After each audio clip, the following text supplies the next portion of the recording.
I see 100 man with hoodies running down my road. Do you remember the night of the Brixton Riots? Yep. I could have swore it was me and you that come out of rec. training that day. Yeah.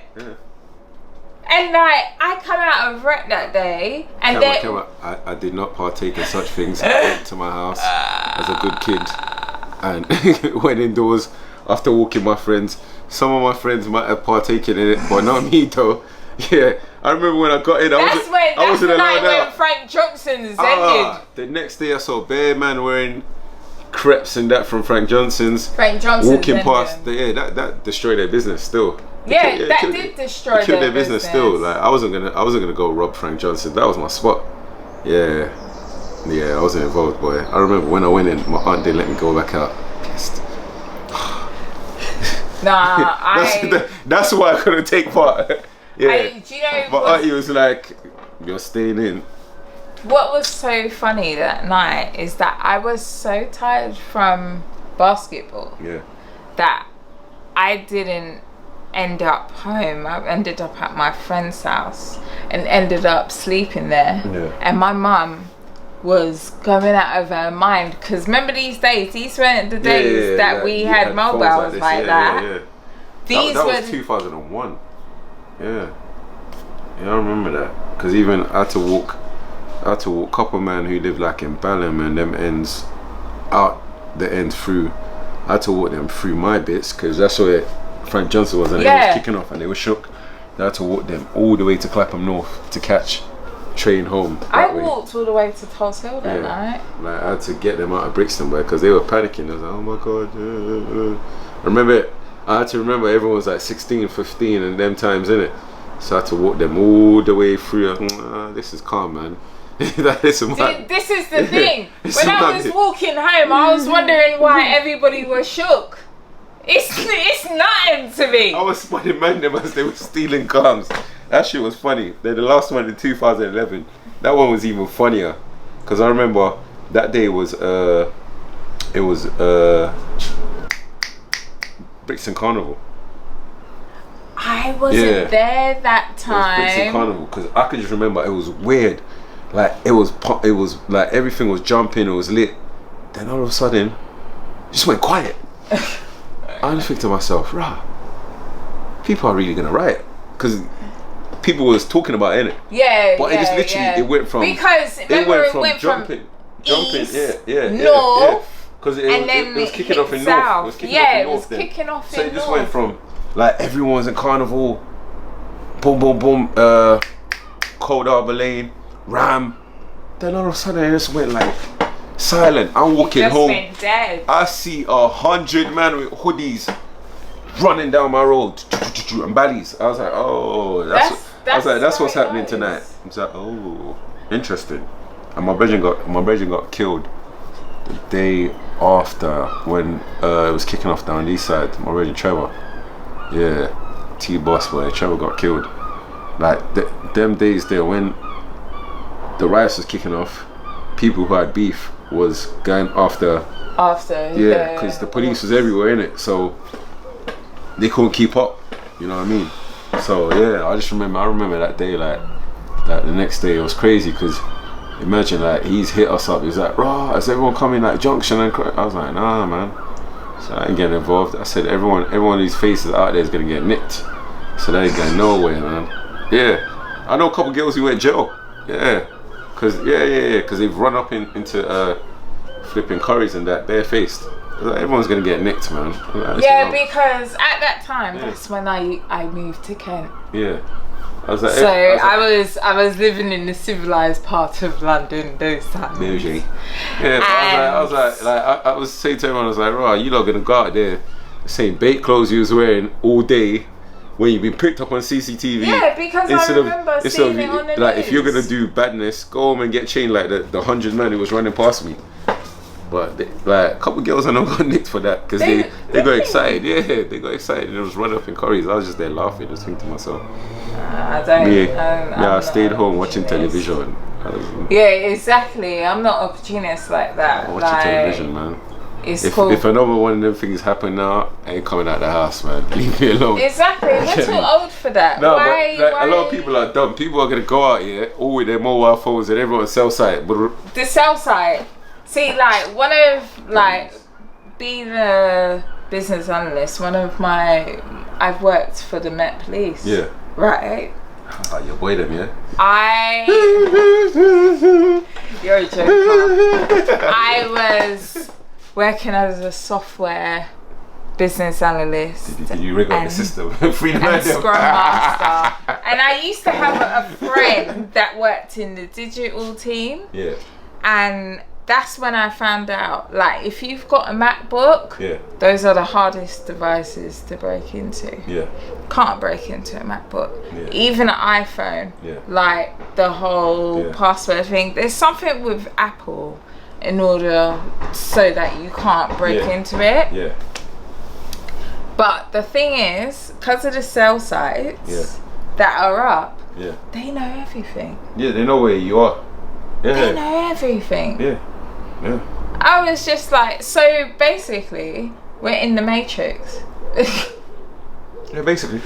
I was opened up to this about 3-4 years ago, and I was just like, shit, they really know everything. That's the reason why a lot of people get bagged for little crimes, like, oh yeah, you wasn't here, blah blah blah.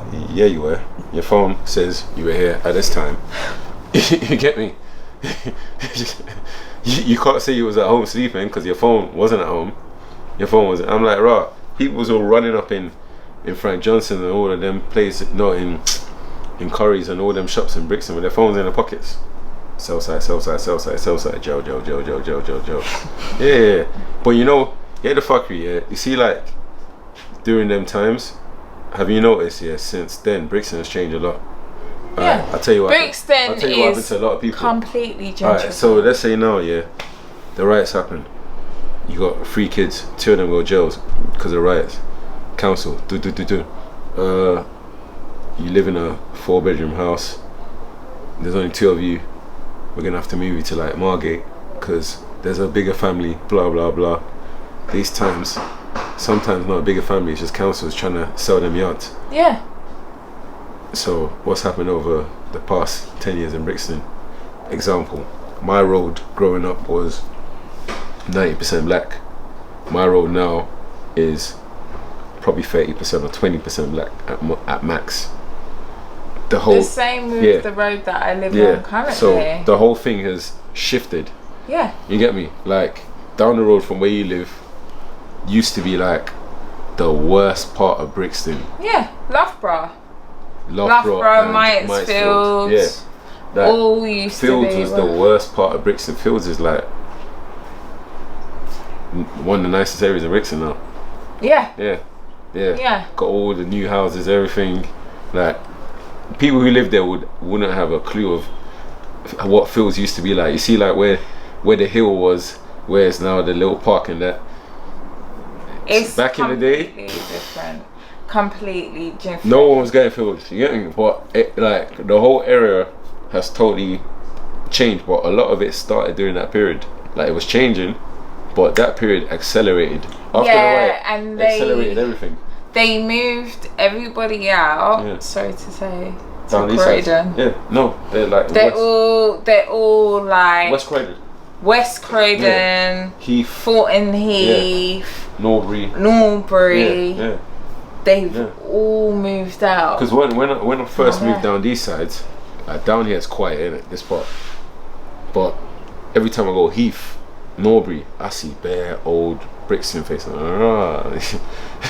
This is where you are. This is where they moved him to, and that's why. This is where the new hood is, huh? So I didn't know that, like, Fulton Heath, South Norwood is like basically the garrison. That's what someone told me. Someone told me that place is hood. It's like you're in Spanish Town. Like, you've been to Jamaica, right? It's like you're in Spanish Town, right? And maybe it's me being please, bougie people, rate their ends, please. No. Rate their ends. It's not that bad. No. But it's not that bad. I didn't know. Yeah. I didn't think it was that bad. It's not that bad. But it's I thought Brixton was hood, bruv. It could be worse. Yeah. But Brixton ain't like that no more. Brixton, if someone said to me, you live in bougie Brixton, this is me, sorry. Brixton bougie. Bougie Brixton. Yeah, Brixton bougie. Yeah. Brixton, where I've lived all my life. My UK life. Yeah, you still have a few of the local crackheads who've not moved out. They're still there, but no, the majority of the drug man has gone to Fulton Heath because I'm saying the local crackheads would still stay in Brixton as that's their spot, but that's one thing that's authentic to Brixton that will never change. Where you'd always see like, this one is always at this traffic light. You always know that, this is that one shift. That's this. You know what I mean? There's things about Brixton where you know, if you're by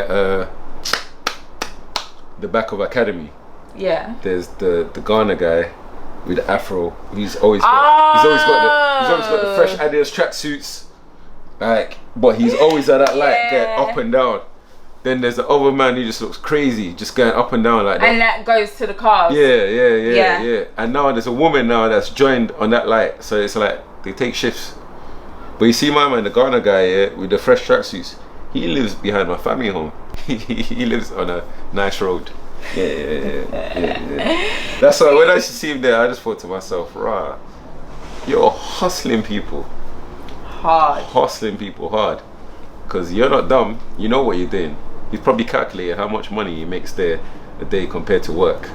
I just thought, you know what? I go out here a few hours. And then... then I sign up. Yeah, he lives literally one road. That was one day that, it's after I've left, one day I'm driving, I see him come out the house. I was like, well done, hustler. You get me? Driving? No, I was driving past his house. Oh, you was driving? I was driving past his house. I was going to go check my aunt and see him come out the house. I was like, oh. So, now I know where you live. Well done, hustler. You get me? So he's got his system. Making his little pee, go buy his beer, drink around. Before he used to hang in the barbershop, that's how I knew who he was, innit? There used to be a guy who used to do that in fucking Putney, and he had a big mansion around them sides, like so you're telling me them people are actually getting money? He used to sit outside of NatWest Bank over there.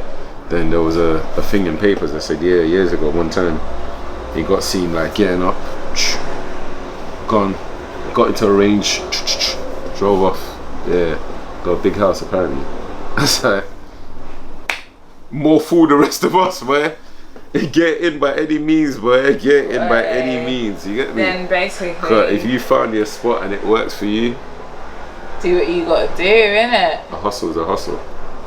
This is the thing. He's not out there breaking the law, so you can't blame a man. A man's found a loophole in the system. The original GoFundMe. He found the original GoFundMe, boy. You get me? But at the same time, I just think to myself, you got no morals, because if you've already got P and you're doing that and you've got more P, you've made your P now, you can invest into something.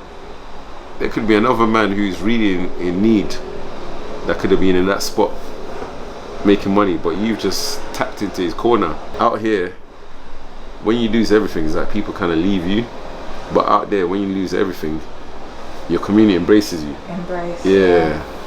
Well, that's like a Western thing, isn't it? That's really sad. I really don't like that, but I've seen the way how, like, obviously I've travelled a lot of places, and I've seen, like, I've gone, like I tell everybody knows, I go everywhere with my walking stick. So I've travelled to many countries, but it's crazy how, even though we have the benefit system here, people will still kind of like distance themselves from you, and it's not a nice thing, because it's a cold society. But then that leads on to people depression and mental health and blah blah blah. In regards to even going back to MS, do you think most of it like starts due to people getting triggered by stressful moments, or you know what I mean? I would definitely say, me personally, my MS, it was triggered by stress. At one point in my life, I was bombarded by stress. And then I was bombarded by stress. I was pregnant. I was trying to hustle, trying to do, because I used to be a contractor. So when I used to work business analyst, scrum master, all those things, like I used to bring home a lot of money, but also have the stress on my head. Plus I'm trying to go gym as well, you know, because not only with MS, I'm diabetic as well. So I've got to I'm diabetic as well. I've got to keep fit. Do you know what I mean? In order to nothing else to happen. Do you get what I'm saying? And my neurologist said to me that, Tamisha, you're just doing too much. And I'm like, no, but it doesn't feel too much for me. But it was having an impact on my body. And that's why it manifested, basically. And that's how it manifested. That's mad, bro. Because I'm not gonna lie to you, I learned I don't know if I should call it a hustler spirit or how to graft from my ex-partner. He on top of me 24/7. Like if I because I was working in contracts and we were both contractors, right? So if I'm not in the contract, I'm letting down the bag. Do you get what I'm saying? That's what you said to me. The bag's cutting down. Why do you want to live like this? Like at the end of the day, we want to give our kids the most we can give each other. That's why when you used to see me, you remember when I think I saw you one time in Brixton, I had like in the Q7 and I had all the kids there. Refill. By Refill. I remember that day. Right? That was random. I don't know why I remember that day. Yeah, I know. Probably because I hadn't seen you in time as well. No, you hadn't seen me because them times I lived in Kent. And I think Sophia was a baby. That's when Sophia was just born. And I literally, that's why now I've had time off work because my neurologist was like, Tamisha, you need to just slow it down. Because you can't manage all of this. But I've still got, do you know how many things that in that time that I've come up with? I now run a charity. I now I'm an MS advocate. I do a whole heap of things for MS. I run my Instagram. My Instagram is completely on MS and fitness. To just, it's the whole inspiration thing that I'm trying to put out to people. Because MS can be a very lonely place. You can, like, until I met my friend Amber, I didn't know that there was someone that looks like me and that does the same things that I do that have MS. Like she's similar to myself. She's a proper fitness freak, everything. And she's got kids and she's doing this thing. So I was like, bruv, I could do this and have the bag. And that's what I'm doing now. I'm just hustling. Well, I don't know if I would call it a hustle because it's not like I have my own business right now. I don't. Well, actually, I do have my own business. It's not like I'm running my own business. Like, say for example, I'm not selling clothes. I don't run somewhere. It's still hustle though. Because you could do nothing. You could easily just do nothing. Yeah, I could do nothing, but I try not to because I feel like my brain, there's just too much going on there for it to just... It'll annoy you. You'll sit there one day and you'll get annoyed and you'll be like, you have to do something. So that's what I'm trying to do. That's a good look, man. It's a good look. It's like when I see people like you going hard and I hear people making excuses of why they can't do this and they can't do that. I'm like, rah, if you literally had 20% of some of my friends' struggles, you literally break down. That's always think to myself when I see that. So sometimes when people are like, rah, how are you able to push through in certain ways, through certain things and that, I'm like, rah, my life is a breeze compared to everyone else's. Like, exactly. Nah, it's really a breeze. One thing I ain't got no kids. Help. I ain't got no health. This is what I'm saying. I ain't got no kids. I ain't got no health issues. You could do whatever the hell I want. You like, so man. Like things that might mentally hamper people. Like I don't really get stressed no more. There's no point. I said to somebody, I said, rah, you see in life, yeah, your worst moments could do two things to you. It could either break you permanently and have you forever pity yourself, or it can make you get into a point where you think, rah, nothing's ever gonna ever be this bad. So if this is going to be the worst of it all and I can make it through this, you could get through anything. Like, so as long as you think like that, it's everything starts to after a while click. Nothing is ever that serious, and that's my approach on life in itself. I don't take things seriously, and I kind of take each day for what it is. You take each day at a time, because you never know what, like for example myself, I never thought that one day I won't be able to use my right leg properly.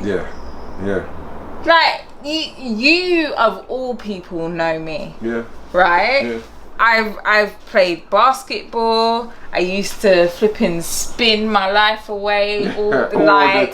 Every time I go fitness first, I'll see this one coming out of the spin room dripping of sweat. I'm thinking, what's wrong with you, man?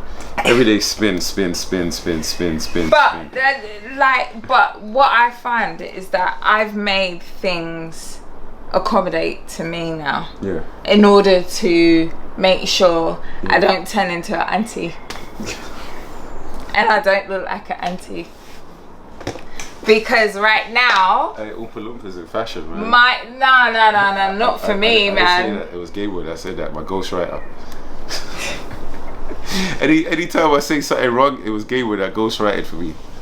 I don't feel like I need to look like a nearly 37-year-old. Oh yeah, I'm 37. 2 months. Go on, grandma. You're an idiot. I'm not high-fiving you. Come on, OG. I'm not a grandma. I'm not a grandma. My OG. Yet. You get me? You know, I was the oldest in the school year.